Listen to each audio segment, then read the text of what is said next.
Muito bom dia a todos. Sejam todos bem-vindos. Como eu sempre digo, uma honra e uma alegria servir a essa casa e a essa causa. Eu me ausentei por alguns dias, como as festas caíram no final de semana, depois eu tive alguns compromissos. Então, é meu primeiro domingo do ano que eu estou na casa. Então, saúdo a todos pelo ano de 2024. Desejo muita harmonia, muito trabalho, muita paz, muita calma, porque será necessário. E muita sabedoria, serenidade na hora de tomar as decisões. A Lourdes comentou, eu lembrei, estou fazendo 10 anos esse mês na casa. Não sei ao certo o dia. E é uma alegria, uma gratidão de ver tanta gente, né? No início do trabalho é difícil ter tanta gente assim, o pessoal vai chegando ao longo do domingo. Nosso trabalho de hoje, eu nomeei Quantos Pães Tendes, que está lá em Marcos 15:34. Esse trabalho eu fiz fundamentado, estruturado em 2 mensagens de Emmanuel que a gente vai ver aqui ao longo, tá? Então, vou ler um trecho aqui do Evangelho de Nosso Senhor Jesus Cristo. Regressando os apóstolos, contaram-lhe tudo o que tinham feito. E tomando-os consigo, retirou-se para um lugar deserto de uma cidade chamada Betsaida. E sabendo a multidão, os seguiu, e ele os recebeu, e falava-lhes do reino de Deus, e sarava os que necessitavam de cura. E já o dia começava a declinar.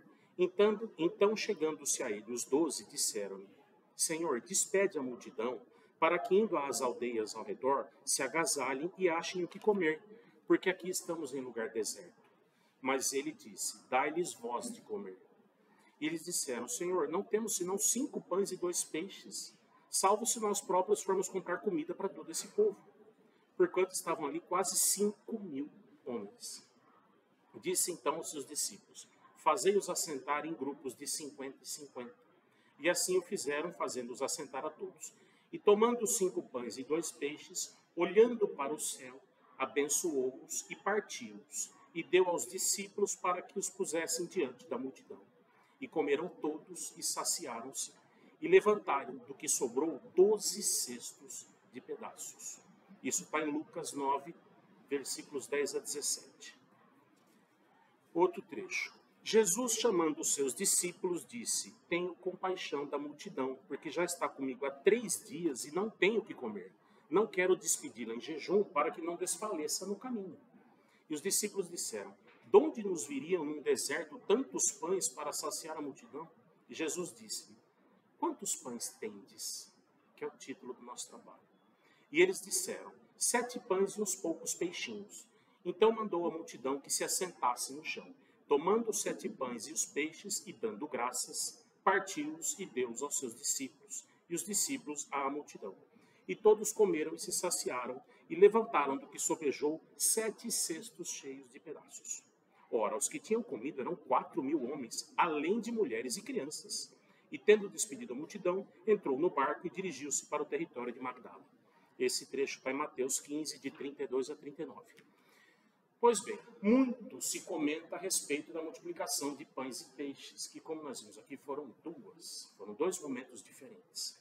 Para uns, Cristo materializou os pães e peixes, para outros é uma alegoria, como se ele falasse do pão espiritual, que era a palavra dele. Para outros, ele fez um teletransporte, por exemplo, ele mobilizou forças para que pães que estivessem em outros lugares viessem para lá. O próprio Kardec versou sobre isso no livro A Gênese. Ele diz: Jesus estava empenhado em fazer que seus ouvintes compreendessem o verdadeiro sentido do alimento espiritual, que era a sua palavra, o pão que desceu do céu e que dá vida ao mundo. Mas ele mesmo complementa: nada há, pois, de espantar que, fascinadas pela sua palavra e pelo seu magnetismo, as pessoas tenham experimentado a necessidade material de comer. Então, a primeira multiplicação foi em Betsaida, está nos 4 evangelhos. Eram mais de 5.000 homens, fora mulheres e crianças. Ele tinha 5 pães e 2 peixes e sobraram 12 cestos de sobra, de pedaços. Nesse caso, os apóstolos que perceberam a necessidade da multidão e chegaram: Senhor, despede a turma, eles têm fome. Tá? E aí, Jesus talvez tenha detectado neles a necessidade de ficar assustado e se ver livre disso. Falou: dá-lhes voz de comer. Chamando eles à responsabilidade. A responsabilidade é nossa, não podemos despedir a multidão. E, obviamente, que eles não sabiam como fazer isso. No segundo caso, foi no Mar da Galileia, está em Marcos e Mateus. Eles tinham 7 pães e uns poucos peixinhos, e foram 4.000 homens, fora mulheres e crianças. Sobraram 7 cestos.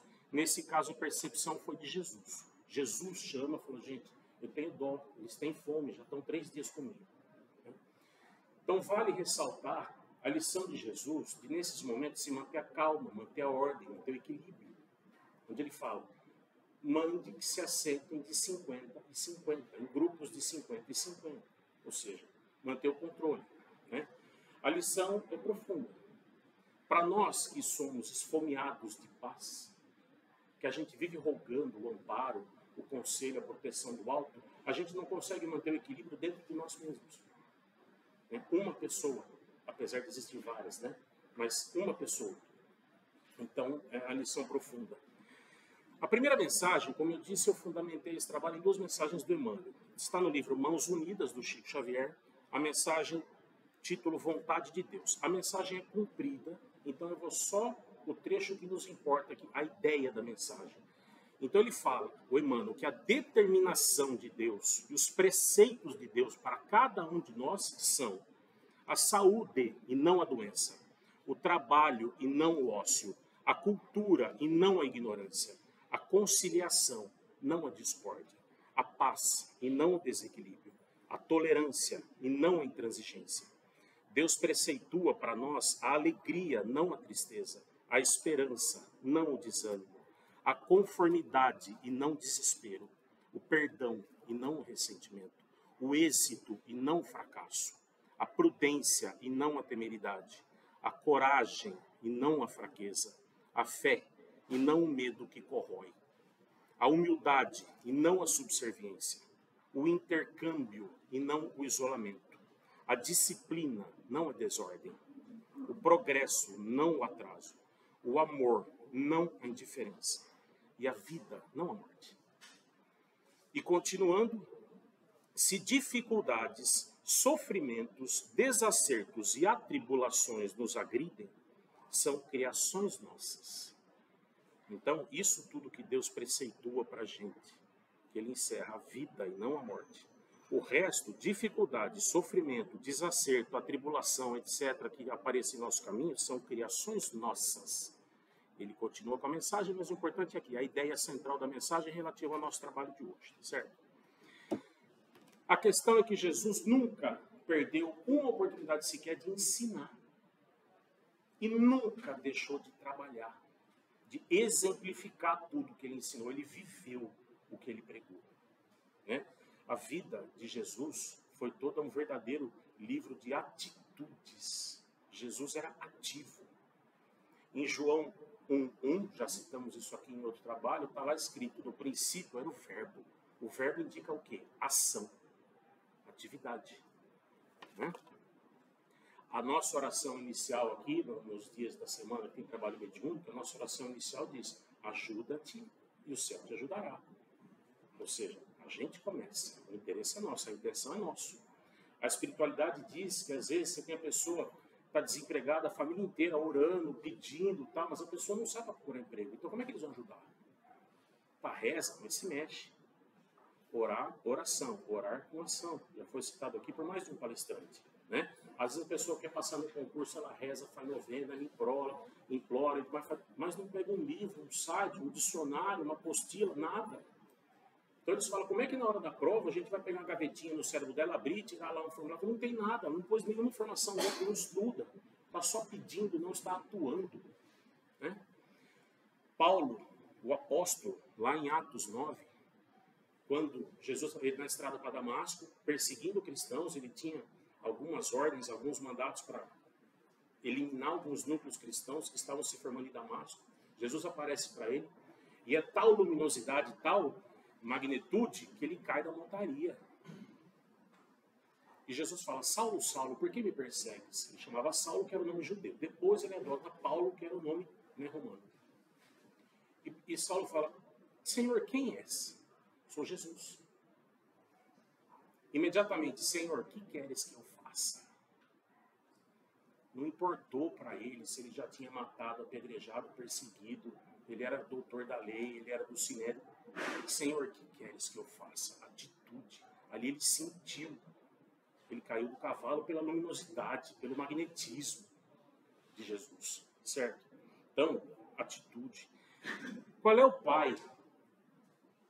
Obviamente, ou a mãe, que não quer ver seus filhos encaminhados, mas que não quer ver a iniciativa também dos filhos, a participação. Muitas vezes os pais propõem atividades para o filho para não ficar ocioso. Ó, você vai começar a lavar uma louça, você vai arrumar o seu quarto, você vai guardar seus brinquedos, ou por outra, você vai fazer uma língua estrangeira, você vai fazer uma academia, uma arte marcial. Embora hoje em dia a atividade de muitos jovens seja fazer análise, mas é uma atividade, é alguma coisa, mas para tirar da ociosidade. Qual pai que não tem essa intenção? Lá você está muito mole, você não faz nada da vida. É normal, todos os pais querem o filho se movimentando. Eu tenho um colega de profissão, eu conheço ele há pouco mais de 30 anos, e ele contava. O filho dele veio pedir ajuda para ele, veio pedir para ele comprar um carro. Pai, me compra um carro para eu trabalhar. Não sei o que trabalho, foi de jeito nenhum. Vai trabalhar como eu trabalhei para ir se esforçar, para ir ganhar, para ir receber. Mas ele contava para a gente, falou, o dia que ele tiver, estou falando de 20 anos atrás, valores da época, o dia que ele tiver 4 mil reais para comprar um Chevette, 4 mil Cruzeiro, não sei, aí eu junto mais 4 mil e compro um Monza. Aí sim. Mas eu dar 4 mil de jeito nenhum. Eu lembro também de um outro cliente, filho, tinha 2 filhos, na época um tinha 12 para 13, outro tinha 10 para 11, ele começou a dar mesada para as crianças e falou, agora quando a gente vai sair para jantar, para comer uma pizza, tomar um lanche, o pai paga toda a despesa, mas o que vocês beberem, o suco, o refrigerante, vai sair do bolso de vocês. Para participar, para entender, para dar valor. Inclusive, ele conta que o consumo de suco e refrigerante dos filhos diminuiu bastante. Diminuiu bastante. Eu trabalhei 17 anos com um equipamento odontológico, né? As cadeiras, raio-x, os armários, todo o gabinete odontológico eu vendi. E eu trabalhei parte desse tempo junto à faculdade de odontologia. Então você ficava ali nos alunos, geralmente do último ano, que era o pessoal mais propenso a estar comprando. Você ia fazendo amizade, tudo mais, participando, falou, e aí, como é que são os seus planos e tal. E alguns iam se especializar primeiro, outros já tinham, por exemplo, o pai ou a mãe dentista, já estavam encaminhados. Alguns não tinham condições de montar um gabinete, que é uma fortuna. E alguns, tendo condições, você tinha alguns casos, poucos, 1%, que às vezes o pai falava. Ele falava, não, meu pai quer que eu vá trabalhar para eu comprar, para eu aprender a dar valor. Com o tempo eu aprendi que esse pai não adiantava você telefonar, pegar teu carro e ir lá em Ribeirão Preto visitar, não tinha o que fazer. E com mais tempo eu aprendi que esses pais verdadeiramente amavam seus filhos, porque estavam dando lições de caráter para a vida. Isso é de uma magnitude enorme, né? Então, gente, na vida é necessário de nossa parte esforço, atitude. O Augusto Cury fala, a gente tem que assumir o protagonismo da nossa vida. A gente não pode ser conduzido. A gente tem no Espiritismo, obviamente, o nosso maior expoente é Chico Xavier. Então a gente usa muito como exemplo de tudo que ele deixou. Todas as lições, todas as vivências, todos os ensinamentos. Todo mundo tem histórias fantásticas para contar de Chico, né? Toda a obra de Chico. O Chico, mediunicamente, ele trabalhou 75 anos em prol de todos, menos dele. Ele nunca fez nada por ele. Ele fez indiretamente, né? Ajuda tem, o céu te ajudará. Ele era ativo, ele ajudando os outros, ele se ajudou. Mas ele trabalhou 75 anos em prol de todos. Né? O Chico em vida, hoje você já tem mais de 550 livros do Chico. Porque o que acontece? Às vezes ele foi receber uma homenagem lá numa cidadezinha do interior, recebeu lá 8 mensagens, e fecharam aquelas mensagens no livro, teve uma edição, a editora não existe mais, quer dizer, então, de vez em quando apareceu um livro novo do Chico, que acharam um exemplar em alguma gaveta. Então hoje você tem coisas que o Chico deixou, mensagens escritas, fizeram livro. Então hoje você tem mais de 550, mas em vida foram mais de 400 livros. Nunca recebeu um centavo que fosse. Ele sempre doou para as editoras que editavam os livros dele, ou para obras de caridade, tudo em cartório. Ele doava em cartório para ninguém falar, ah, mentira. Isso foi tudo registrado em cartório. O Chico teve angina, labirintite crônica, 2 infartos, 2 pneumonias, deslocamento do cristalino esquerdo, estrabismo no direito. O Zé Arigó, para quem viu o filme Arigó, né, era um médium que fazia cirurgia espiritual, e o que a gente viu no filme lá era daquele jeito mesmo. Né? O Zé Arigó, ele foi preso algumas vezes, não por denúncia de paciente, por erro médico, não. Por causa das classes, das associações médicas. Os médicos, a medicina da época não tinha tanto recurso. Então, às vezes, tudo quanto era médico não conseguia dar jeito na doença da pessoa. Ele ia lá com a faca de cozinha, ia lá, arrancava um tumor, a pessoa sarava. Operava catarata lá, com faca enferrujada, com tesoura velha. Entendeu? Quando a gente vê no filme que ele foi preso, aquela multidão em volta da delegacia para ser atendido, é verdade. Chegou a juntar mais de 2.000 pessoas do lado de fora da delegacia para ser atendido. A mãe do delegado foi lá para ser atendido enquanto ele estava preso. Né? O Zé Igual ofereceu cirurgia. O Chico não. Isso aqui é aprovação, eu tenho que passar. Eu não posso ter facilidade. Né? Teve câncer na próstata. Um sem número de dificuldades. O Benedito Cozinheiro pediu as contas, que ele falou que para ser espírita tinha que ter muita saúde. Ele pediu as contas, porque ele não aguentava ver o tanto que o Chico trabalhava. Ele falou, para ser espírita tem que ter muita saúde, isso não serve para mim. Uma entrevista no Fantástico do Chico, em 1979, isso está disponível no YouTube. Tem várias participações dele no Fantástico, essa é de 1979. Primeira coisa, o repórter pergunta para ele, poxa, Chico, o senhor está proibido pelos médicos de trabalhar e o senhor aceitou o nosso convite, né? Poxa, eu queria agradecer, tá? Aí o Chico fala que o problema na vista dele, que já tinha mais de 40 anos, teve uma ocasião que ele estava com muita dor e ele não foi trabalhar. E no dia seguinte ele não foi trabalhar de novo. Aí o Emmanuel, que era o seu orientador espiritual, apareceu e falou, escuta, que mordomia é essa? Ô, meu irmão, eu estou com muita dor no olho. O Emmanuel falou, e o outro olho, como tá? Ele falou, o outro tá bom. Falei, então vai trabalhar, porque ter 2 olhos é luxo. Então essa foi a vida do Chico. Né? E olha a lição que ele deixou para a gente. E aí ele completa, né, para o repórter. Ele falou, então a gente está proibido pelo médico, mas a gente poder ter a honra de trabalhar, a possibilidade de trabalhar, a gente não desdenha, a gente participa, a gente, né, atividade. Entendeu? Mas ele deixou essa lição maiúscula para a gente. Se eu fosse esperar melhores condições para servir, até hoje eu não teria começado. E foram 75 anos de trabalho ativo, apanhando da vida de todos os lados, sendo perseguido. Até pelo meio espírita ele foi maltratado muitas vezes. Amigos, em 1957, em Bangkok, na Tailândia, existia um templo. Eu não vou reproduzir o nome aqui, porque pela pronúncia que eu não sei, eu vou ofender. Um templo pequeno. E esse templo precisava ser demolido por causa de estrada. Esse templo tinha uma estátua de um Buda de argila de mais de 3 metros de altura. Era uma estátua grande, pesada. Então precisava transportar a estátua. Isso foi feito com guindaste.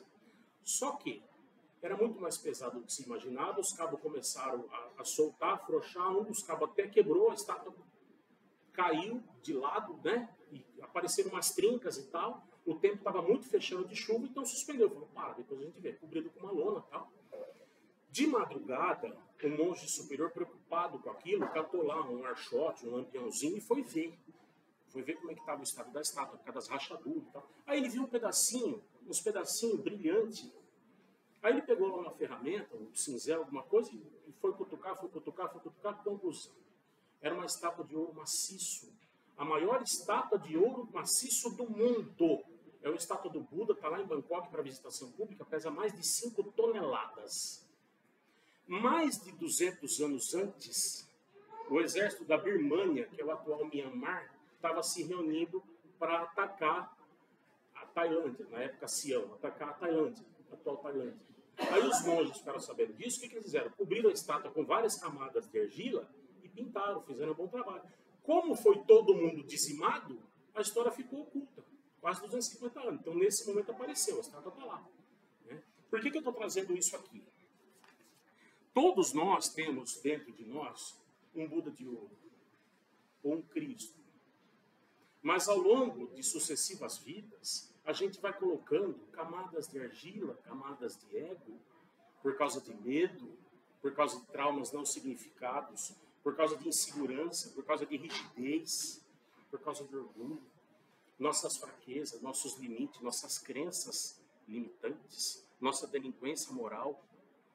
Nós somos todos nivelados por provas e expiações, que é o planeta que nos abriga. Nós estamos aqui por frequência.